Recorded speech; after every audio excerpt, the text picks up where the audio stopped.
Radio Rivage présente Au fil du lien, une émission animée par Daniel. Chers auditeurs, bonjour, je suis ravie de vous retrouver sur Radio Rivage pour mon émission Au fil du lien. Et j'ai le plaisir aujourd'hui d'accueillir Martine Castelin, plasticienne, peintre et graphiste à Belz. Bonjour Martine. Bonjour Daniel. Merci d'avoir accepté mon invitation. C'est moi surtout. Alors, merci également pour nos auditeurs.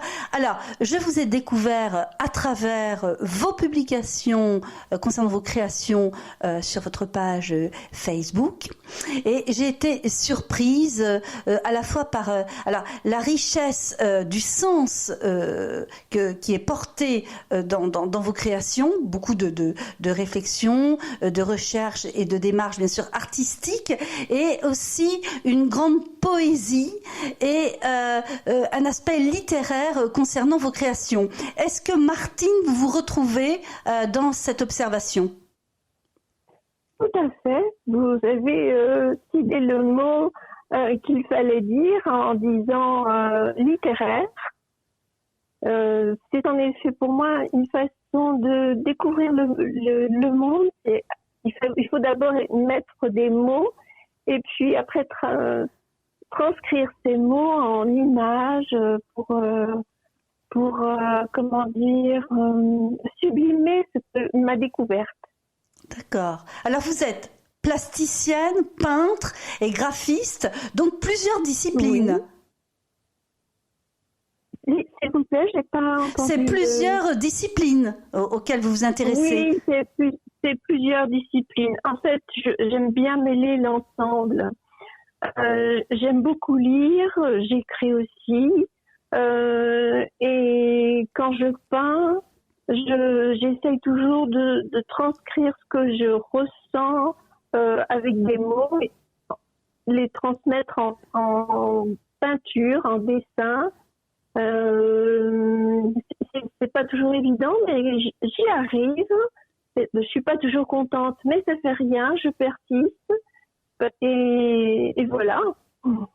Alors, vous vous intéressez au paysage, aux éléments naturels et aux sciences également. Expliquez à nos auditeurs ce goût pour les sciences. Alors, j'aurais voulu faire de l'archéologie et je n'ai jamais eu la chance de pouvoir poursuivre des études pour être archéologue. Et c'est pour cette raison que je me suis mise à faire de l'art un petit peu comme si c'était de la recherche. Et je me laisse pour cela mener par tous les sentiments qui me traversent, parce que je reçois énormément en regardant l'extérieur, que ce soit la mode de vie, les modes de vie des gens ou des animaux, la nature, par exemple les odeurs aussi. Je suis très sensible aux odeurs, savoir par exemple d'où vient le vent. Vous savez, on peut avaler le vent par exemple et sentir le goût du vent qui donne la direction d'où il vient. Il montre d'où il vient, par exemple, quand il a le goût de l'iode ou le goût des champs de blé qui ont été moissonnés, c'est formidable. Alors donc, vous avez une approche en fait sensorielle. Oui, j'ai une approche sensorielle. J'ai aussi une approche, comment dire, quelque chose qui est invisible souvent. C'est des sentiments qui me traversent. Et c'est pour cette raison que souvent je touche un petit peu à une multitude de choses en même temps, parce que je ne sais pas comment traduire les sentiments qui me traversent. Mm-hmm. C'est comme si c'était comment vous expliquer, pas des choses qui sont pas mortes puisque c'est vivant, mais des sentiments qui me traversent. Parce que je suis hypersensible à mon environnement. Mm-hmm.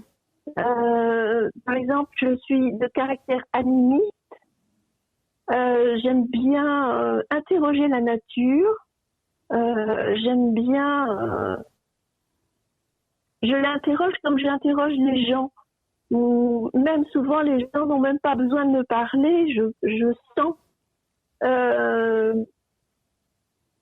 leur côté animiste. Je ne peux pas expliquer très très clairement parce que c'est pas mon style d'expliquer ce que je fais. Mais j'aime énormément voyager au travers des éléments qui m'entourent et rentrer dans les gens, par exemple, sans pour autant les modifier leurs pensées, mais simplement pour connaître leurs sentiments eux-mêmes, savoir ce qu'ils endurent dans la vie, s'ils sont heureux, s'ils sont malheureux, s'ils sont malades, s'ils sont pas malades. C'est comme le vent, ça traverse les individus parce qu'on fait partie de la terre, on est terrien, on est comme les arbres, comme les animaux, on est très sensible. Donc ben voilà. Il y a un peu en fait, alors vous êtes connecté à l'environnement, il y a un peu de médium en vous, et parallèlement, vous vous attachez à raconter une histoire. Oui, parce qu'il est important de revenir sur ce qu'on est. Et l'histoire donne cette possibilité de voir ce que l'on est. Et qu'il faut pas le renier, il faut rester avec ce que l'on est soi-même, ce que l'on trimballe en soi. On ne peut pas renier ça. C'est ça qui fait notre individualité, c'est ça qui fait nos caractères. Donc on ne peut pas nier ce que l'on transporte et ce que l'on traite derrière soi. Oui, donc il y a, voilà, ce que je vous disais au départ de notre interview, voilà une appétence pour la littérature. Il y a un aspect littéraire dans vos créations. La narration, c'est important pour vous parce qu'il y a l'environnement, mais il y a aussi les gens, les personnes qui traversent ces paysages. Oui, je suis très sensible à tout ce qui m'entoure. C'est, disons, un moyen pour moi de voyager aussi, de voyager au travers le regard des autres. Oui. Souvent, j'ai pas besoin de bouger, il suffit que je vois quelqu'un qui vient, par exemple, de Chine, de l'Inde, et je vois au travers de ces personnes-là la poussière qu'ils traînent derrière eux en marchant, parce qu'ils ont traversé un pays avec son histoire, ses difficultés, etc. Et quand ils viennent en Europe, en France, par exemple, ou chez moi, dans ma maison, dans mon atelier, eh bien, je sens la poussière qu'ils ont en dessous de leur semelle. C'est un peu bizarre comme expression, mais il y a aussi, voilà. oui, il y a aussi chez vous l'idée de transmission, quoi, d'héritage. Oui, énormément. Par exemple, il faut montrer que même si on traverse des moments très durs aujourd'hui, avec le changement climatique, avec l'inflation, etc., eh bien, il ne faut pas oublier que on est vivant. On est vivant et qu'il faut s'adapter, mais il faut s'adapter avec l'intelligence du cœur. Il faut s'adapter aussi avec ce que nous offre et ce que nous dit la nature. Il faut l'écouter et comme on écouterait une personne qui souffre, il faut prendre le temps de s'arrêter, de souffler et puis d'écouter et de voir ce qui n'est pas visible forcément tout de suite. Mm-hmm. Donc vous avez aussi un goût pour, on peut dire, l'abstraction. L'abstraction, oui. L'abstraction, c'est-à-dire Oui, les choses abstraites que vous voulez rendre concrètes, que vous voulez révéler finalement aux yeux des uns et des autres. Oui, oui. C'est un petit peu ça, en effet. C'est un petit peu ça, en effet. Alors, oui. C'est très difficile, c'est pas toujours facile à vivre avec ça, parce que je perçois aussi ce qui est mauvais. Donc, ce qui est mauvais me touche beaucoup et ça me fait souvent pleurer parce que ça peut être très hard, c'est dur des fois, mais il faut aussi accepter ce qui est dur pour pouvoir se renouveler et être meilleur. C'est un peu compliqué tout ça, parce que finalement vous êtes la première à me demander et à me poser ce genre de questions, parce que j'ai toujours été comme ça finalement, toute petite, j'ai été comme ça, donc jamais je n'ai réussi à mettre des mots là-dessus. Vous êtes bien la première personne qui me pose ce genre de questions. Alors c'est un cadeau pour nos auditeurs. Alors vous parliez de l'instant en fait quand vous étiez petite, de votre enfance. Martine, comment vous est venu ce goût pour créer, pour devenir peintre? Comment cela s'est-il révélé à vous? Alors là, ça vient de très loin, parce que j'étais une enfant assez solitaire. J'ai des sœurs aînées qui sont bien plus âgées que moi, 17 ans et 13 ans de différence. Et je me suis retrouvée comme une enfant unique jusqu'à la naissance de ma plus jeune sœur encore, mais pendant très longtemps, j'ai été comme une fille unique. Et j'ai vécu dans la brousse en Afrique, et je n'avais donc pas les moyens de communiquer avec d'autres enfants qui étaient au plus près. Donc j'ai toujours été assez solitaire. Et mes premières images, par exemple, c'est le ciel avec tous les nuages, et puis c'est les insectes aussi. C'était formidable, tous ces insectes, les fourmis rouges, les fourmis noires, les guêpes aussi. J'aimais bien voir la construction des guêpes de leur nid, là, leurs alvéoles. Et puis voilà, c'est vraiment, je peux pas, comment vous dire,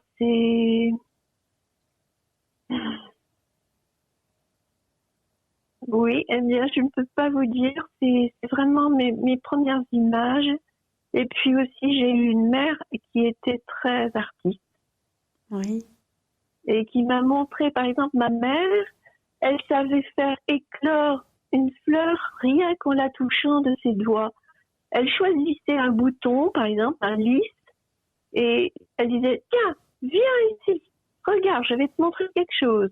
Et quand le bouton du lys était mûr, elle choisissait, elle lui donnait un coup de doigt comme ça, comme si c'était une baguette magique, et la fleur s'ouvrait devant moi, comme par magie. Donc oui. C'est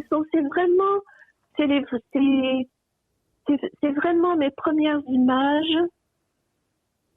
plein de poésie que j'ai vécu. Puis en plus, ce que j'ai beaucoup aimé aussi, c'est les premières pluies quand il pleut en Afrique après avoir de longues périodes sans pluie, et tout à coup vous avez la pluie qui arrive. Vous avez d'abord l'odeur, et puis un brouillard qui sort de terre. Et plus la pluie est fine et dure pas trop longtemps, plus le nuage monte. Et tout à coup, vous êtes immergé d'un nuage et vous voyez plus votre corps. Vous n'avez que votre tête qui émerge. Et c'est toutes sortes de choses comme ça qui fait que dans mon enfance, fait que je suis la personne d'aujourd'hui. Et je peux pas le renier. Bien sûr. Alors, là, on comprend aussi que ce qui vous a captivé enfant, c'est la puissance de la nature. Oui, la puissance de la nature, la sécheresse qui peut être dure, euh, les premières fleurs qui viennent, qui éclosent quand la première pluie arrive, tout à coup il y a les baobabs qui se mettent à fleurir, vous avez l'herbe qui pousse, vous pouvez même l'entendre pousser, c'est pas une blague, on entend pousser l'herbe. Donc c'est tout ça qui fait que maintenant je suis devenue animiste. En vieillissant, je donne beaucoup je donne la priorité à la nature. Il faut savoir l'écouter, il faut savoir la regarder aussi. Comme on regarde les gens, comme on regarde un animal, comme on regarde la vie. Mhm. Donc vous avez stocké en fait un bagage sensoriel. Oui, énormément. Par exemple, la pluie au Congo, quand elle tombe sur des tôles, sur des toits de tôle, je vous assure, ça fait pas mal de bruit. Et quand j'étais toute petite, j'entendais aussi les tambours toute la nuit, les tambours du village résonnaient, mais s'arrêtaient quand il pleuvait. Dès qu'il pleuvait, il n'y avait plus personne, c'était le silence. Alors il y avait le silence, et puis tout à coup la pluie se remettait à tomber, et puis de nouveau le silence, la pluie s'arrêtait, etc. Alors les sons, les images que vous avez stockées dans votre mémoire, finalement, sont votre source d'inspiration et la matière sur laquelle vous travaillez pour vos toiles, pour vos créations générales. Oui. Et en plus, c'est toujours avec tout ce qui me traverse le corps. Mm-hmm. C'est toujours, par exemple, vous avez vu des paysages. Les paysages que vous avez vus, c'est parce que c'est aussi des moments de solitude. Mm. C'est des moments de solitude. C'est peuplé de monde, mais on est tout seul. Oui.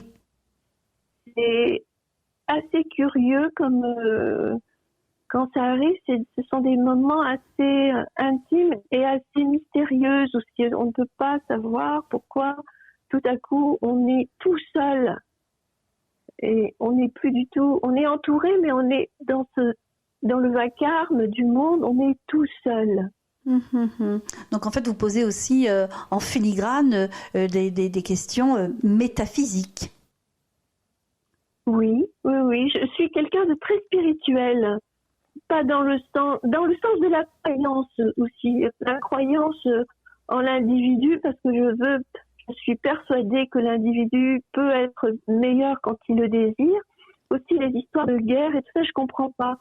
Je comprends pas très bien pourquoi les hommes se battent les uns contre les autres alors que on est des êtres humains. C'est le prédateur de l'homme, c'est l'homme finalement. Et ça, j'ai du mal à le comprendre. Mmh.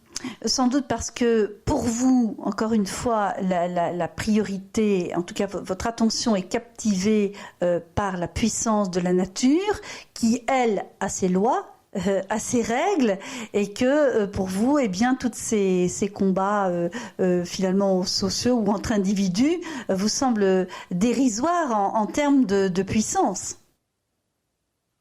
Oui, parce qu'on n'est pas éternel aussi. Pourquoi se battre quand on sait que de toute façon on va mourir un jour? Mmh.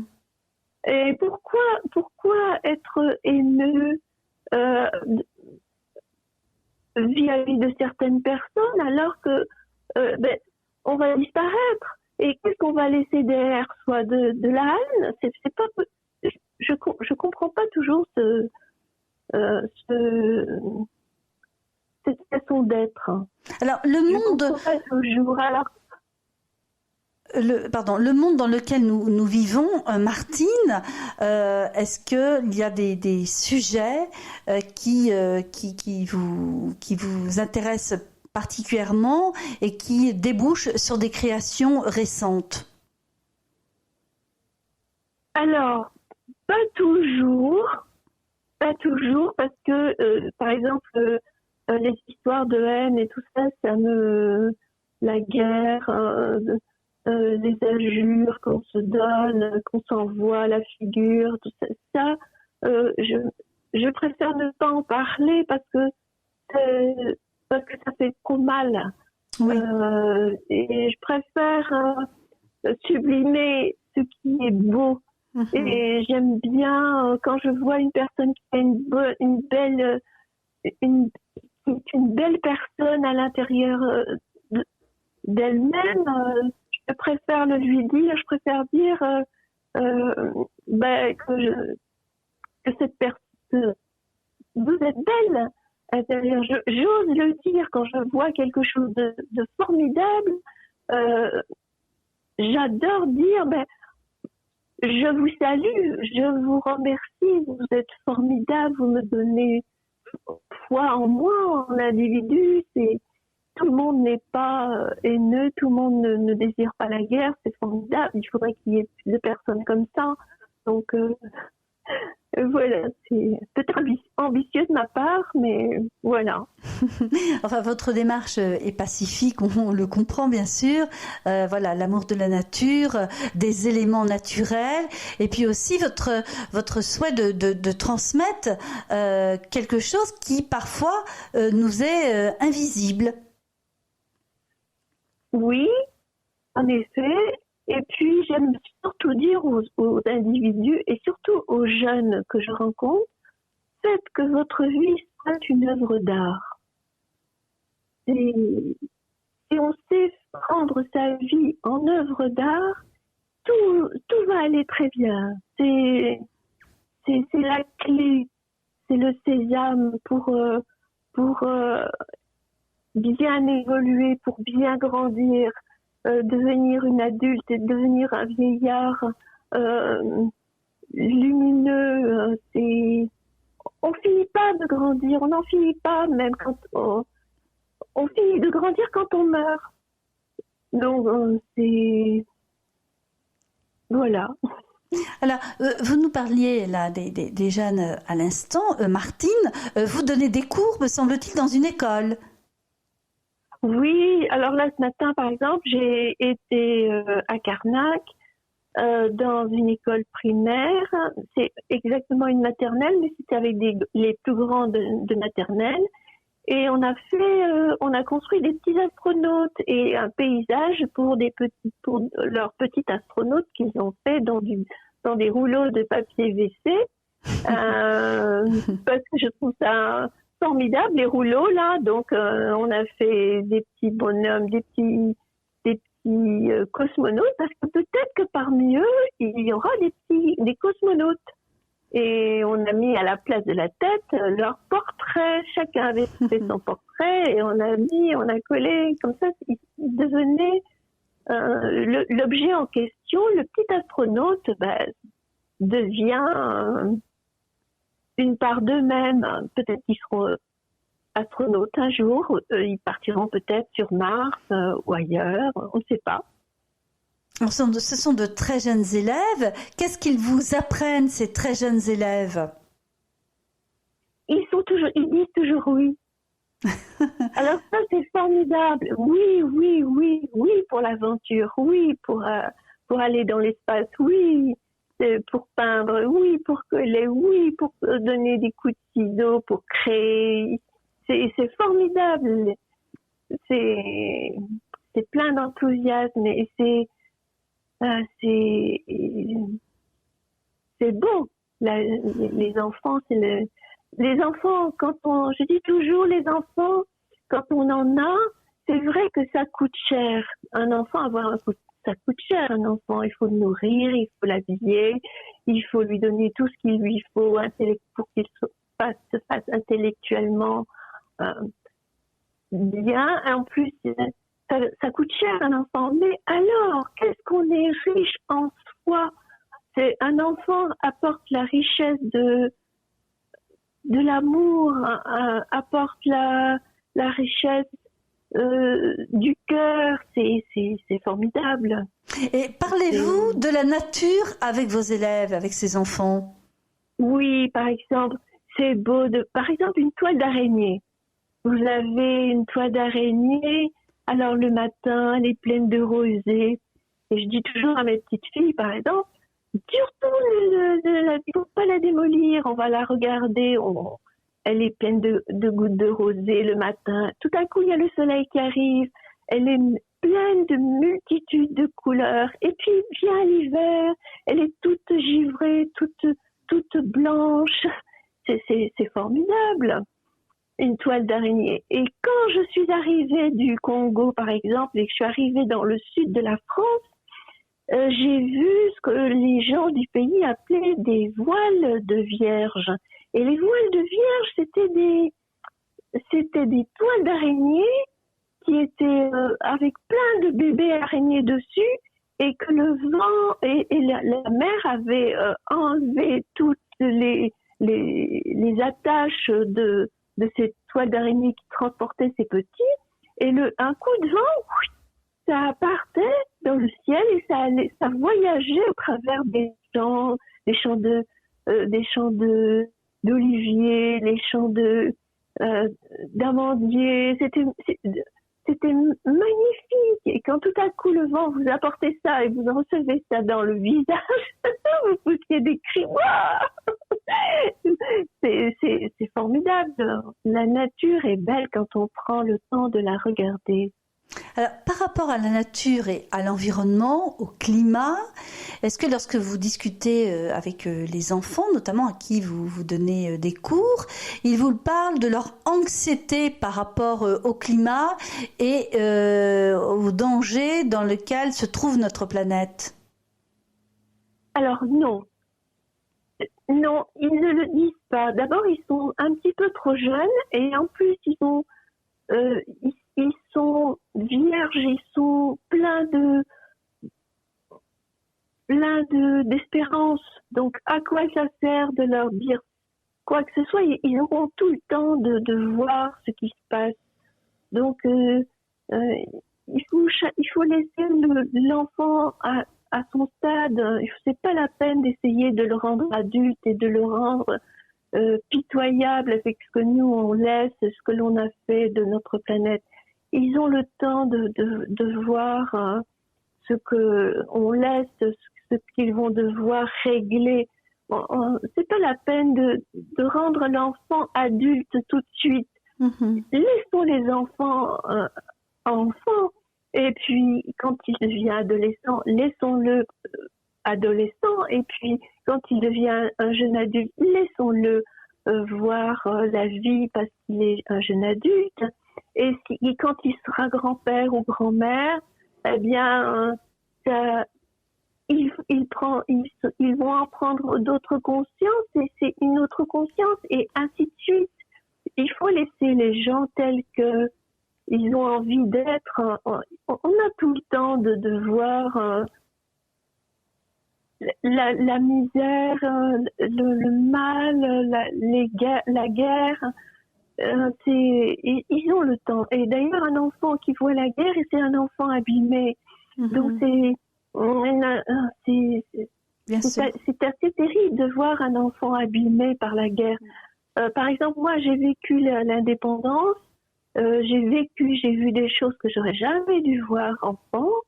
Et aujourd'hui, je trouve que le monde est meilleur parce qu'ils ont droit à avoir une psychologue qui vienne pour régler leur anxiété avant de créer des névroses.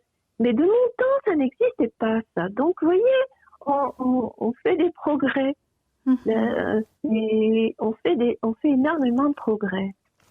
Alors, Martine, est-ce que actuellement vous exposez? Est-ce que vous avez un lieu d'exposition?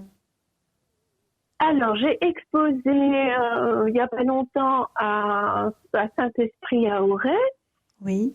Au jardin, où j'avais fait une grande fresque à la craie.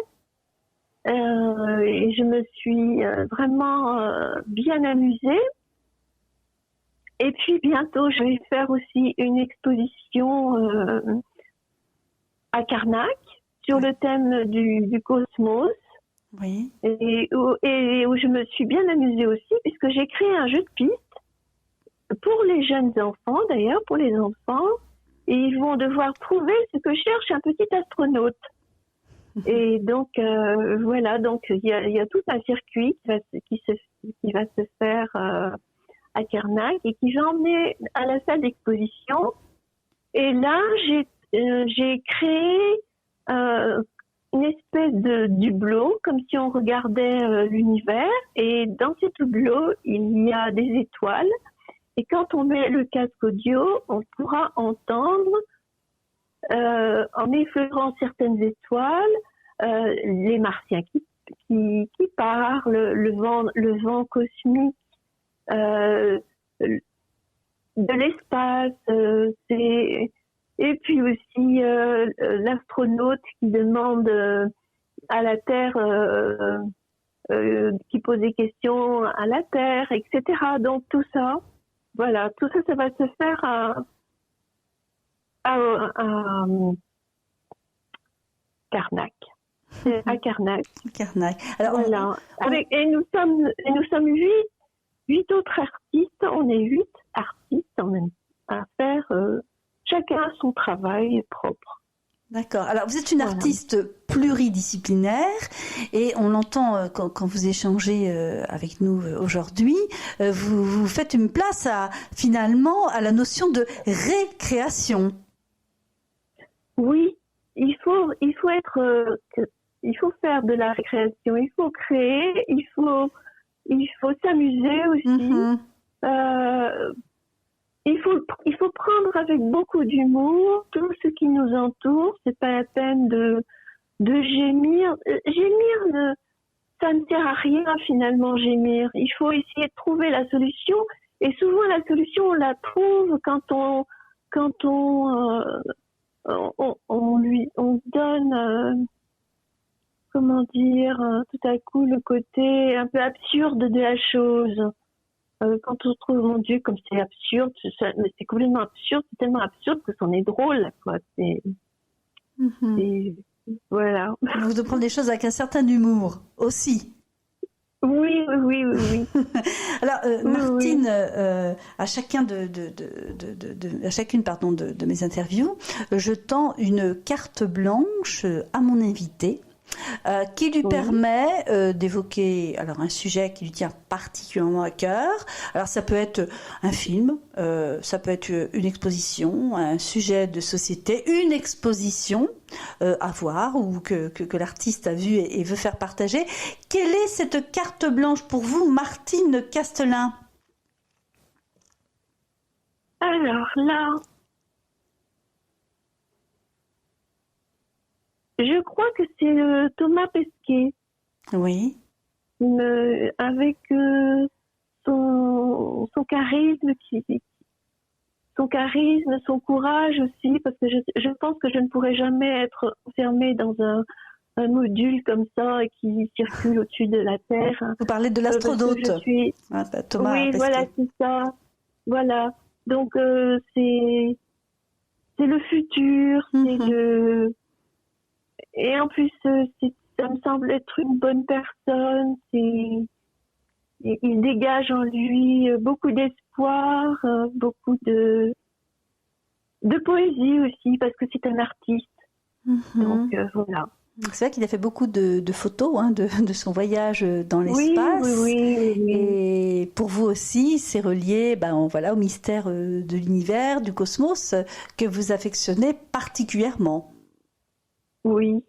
Parce qu'on est tout petit, on est minuscule, on est une tête d'épingle dans un univers énorme, immense, tellement immense qu'on n'en voit pas le fond. On est perdu au milieu d'un univers, mais tellement immense que ça en donne le vertige. C'est notre boule, la Terre qui est une boule, elle circule comme ça dans cet espace, mais quand je vois l'image de notre Terre où on vit tous là, nous petits terriens minuscules, sur cette Terre bleue qui circule à 1 million de kilomètres par heure alors qu'on s'en aperçoit même pas, et qu'on sillonne cet espace immense, on est quoi? On n'est rien. On n'est rien. On est... Alors c'est vrai qu'on revient en fait au début de notre interview, vous nous disiez toute votre admiration face à la puissance de la nature et de l'environnement. Oui, oui. C'est ce qui vous caractérise, Martine. Oui. Entre autres. On est tout petit, il faut rester humble. On est tout petit et on doit rester humble. Nous allons nous quitter, chère Martine, sur cette phrase pleine de sagesse, de mystère aussi. Merci beaucoup en tout cas, Daniel. Merci beaucoup. C'est moi qui vous remercie, Martine, de nous avoir accordé cette interview en forme de conversation pleine d'émotions, de confidences sur votre enfance, sur ce que vous ressentez, quelle a été aussi vos révélations personnelles et comment vous, artistes, vous essayez pas à pas de nous transmettre l'invisible. Je remercie Marie-Noël, mon assistante, qui m'a aidée à préparer cette interview. Je remercie Bertrand au son, à la technique, au montage et qui m'accompagne à chaque émission. Merci encore, chère Martine. Merci à vous, Daniel. Merci beaucoup. Moi-même, je suis très émue.